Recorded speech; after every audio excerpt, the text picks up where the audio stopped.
New videos every day. Since the days of prehistory, man has been involved in all sorts of magical practices, and some of those are kind of weird, ranging from prayer to sexual magic to sacrificing an animal. But do any of these magical practices have any validity whatsoever? What are the different types of magical practices? Today, that is what we are going to discuss. Now, this is actually our third video on magic. The first one covered the definition of magic, what exactly magic is. The second one covered the elements that all magical practices have in common. Now, if you haven't seen those two videos, I highly recommend that you watch them first in order to fully grasp this video in its entirety. One thing I want you to keep in mind is that I don't necessarily believe that all of these things will work, but they are practices that people have tried and in many cases really believed in. But I'm not saying go out and practice sex magic and that it's going to work for you, because it probably won't. But they are things that people historically and anthropologically have used. One thing that I want to point out that I'm not really going to go into depth about is that all magical practices have some sort of basis in religious philosophy. Due largely to modern fiction, that has kind of been separated, religion from magic. But, believe it or not, historically speaking, if Merlin were a real man, he would have been considered a holy man.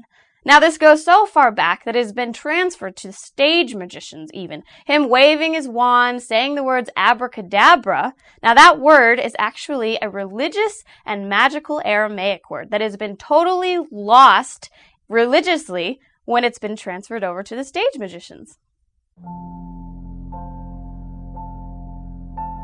In the first video, we went over exactly what magic is. And what it is causing change in accordance with the will.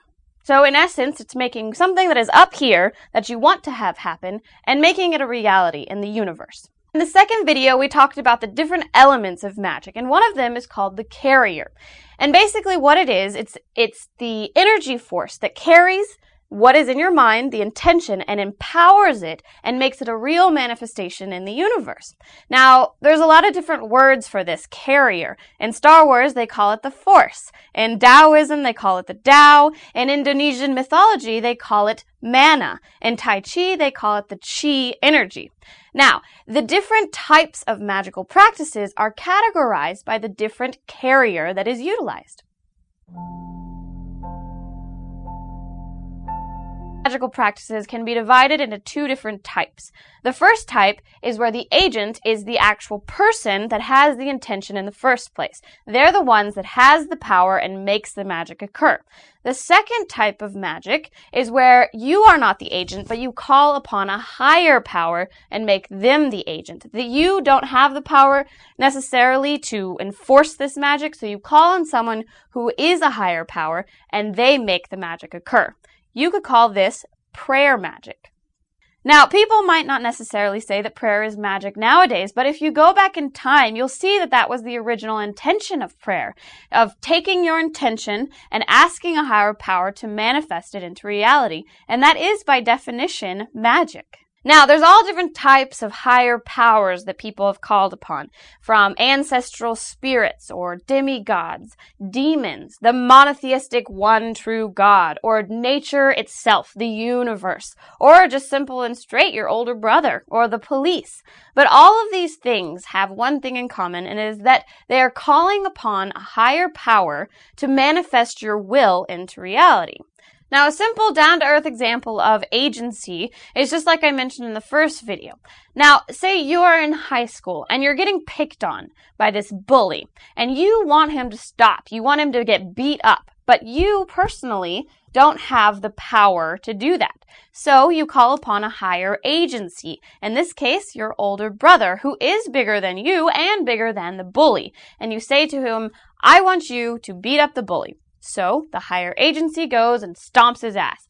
Now, that is an example of agency. Your intention was to have the bully get beaten up. You didn't have the power to do it yourself, so you called on a higher agency, your older brother, and the intention was carried out.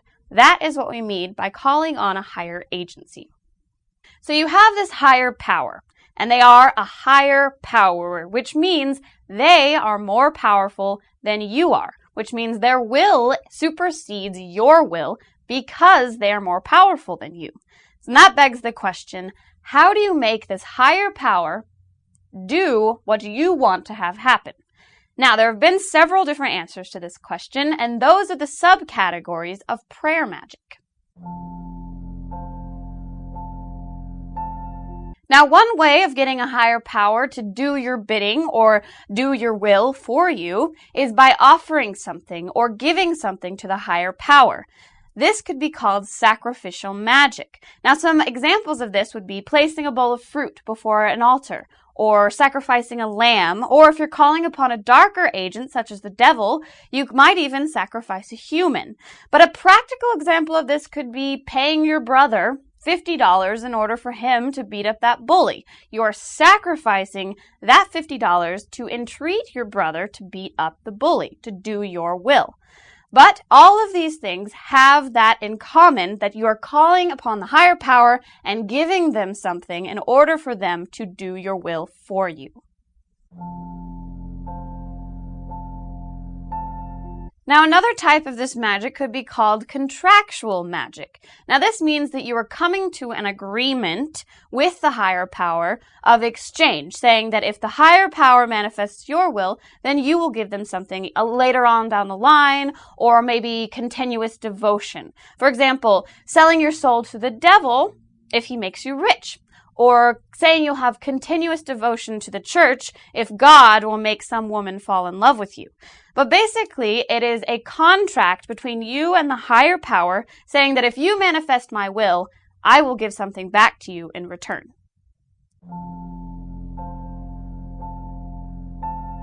Now, the last kind of magic that goes under this subcategory of calling upon a higher agent is called binding magic. Now, this basically says that you have some sort of power over the higher power that makes them do your will for you. For example, catching a genie in a bottle and making it do your bidding, or drawing a magical pentagram circle and catching a demon and saying that if you don't do what I want you to, then I won't let you go. Or there's also been stories of someone who knows the true name of the higher power, and so they have some kind of power over them that forces them to do their bidding for them. So you could call this binding magic. So those are the different types of magic that deal with calling upon an external power to do your bidding for you. Now, there's also magic that calls upon yourself as the agent, the internal agent, to do your own bidding with your own power. Now, one thing that's common in all magical practices is the symbol. Magicians are obsessed with symbols. Now, a symbol, broadly defined, is a representation of another thing. It's something representing something else. The idea behind symbolic magic is that if you can manifest a symbolic image of something, then somehow it will manifest itself into reality. A simple example of this would be a cave drawing of an antelope, some animal that a caveman wants. If he can draw it on the cave as a symbol, he thinks that maybe it can manifest into reality and he can actually have the antelope. Now, this again is a symbol. The antelope on the wall is not a real antelope, but he thinks that if he represents it symbolically, that it will somehow manifest into reality. Another real common example of a symbol is the voodoo doll.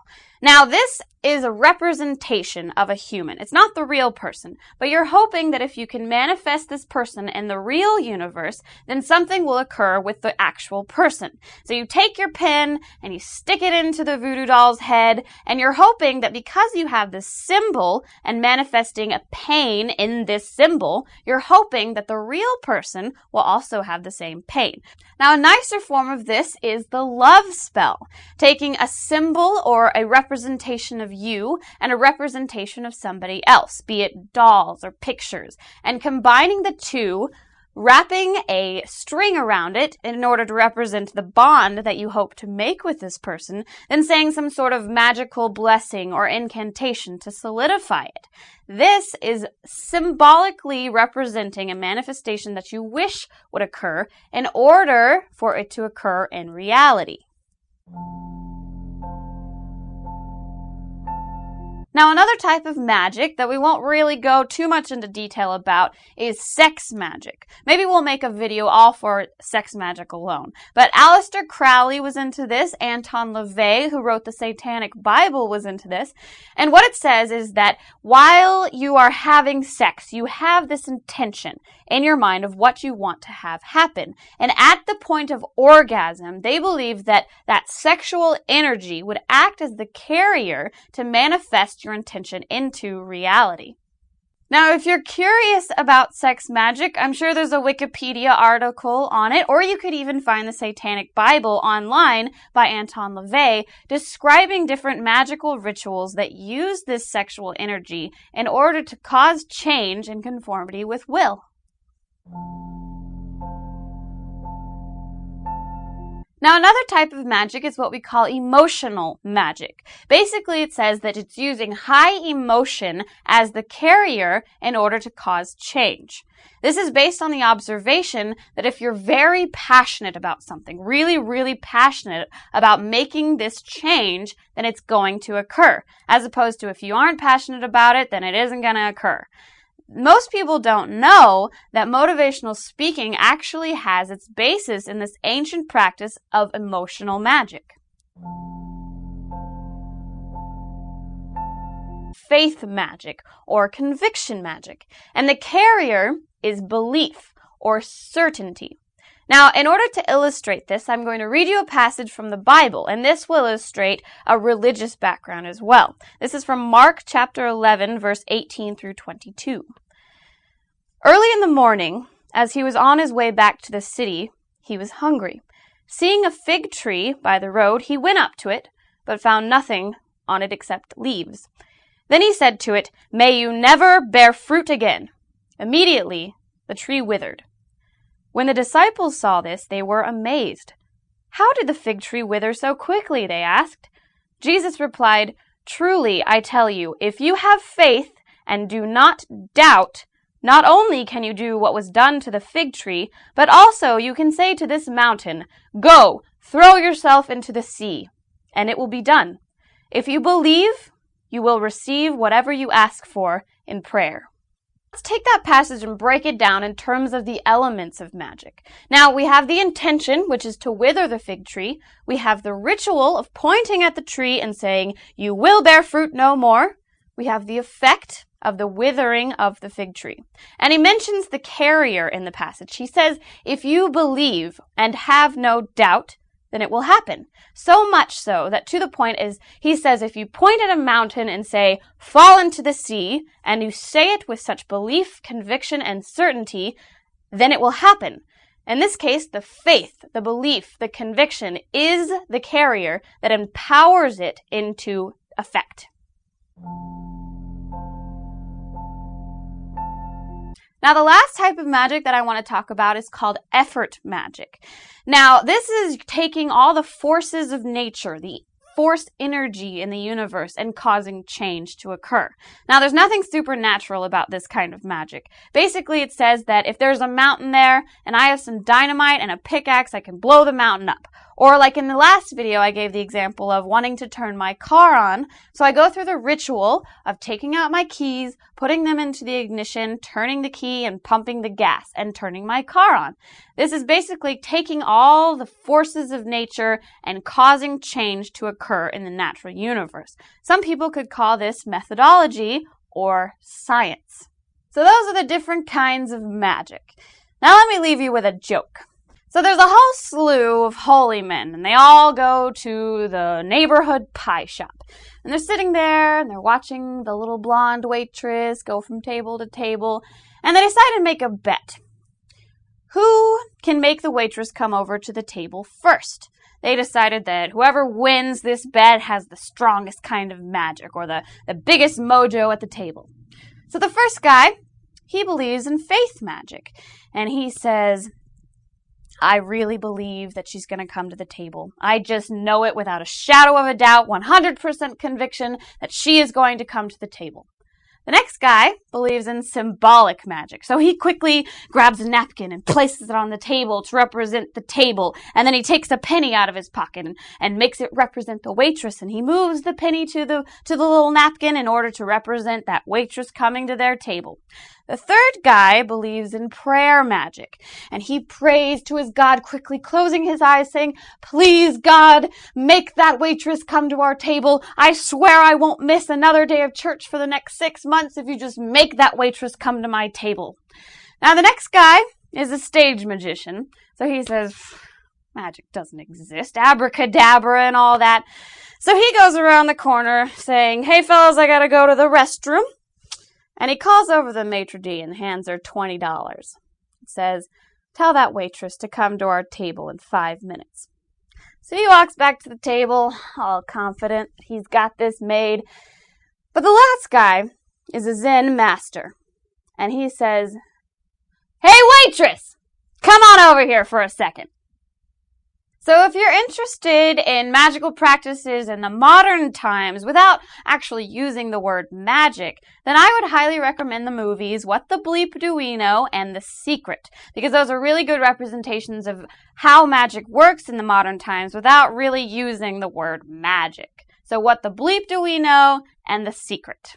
Thank you so much for watching. Now that we've gone over all the different types of magical practices, in the next video in this series, we're going to be talking about, is any of this stuff useful? Can I do something with it? There have been a lot of wacky ideas on how to make something happen, but there have been some pretty good observations on how to make something happen, and we're going to go over those. So thank you so much for watching. Please rate my video and stay tuned.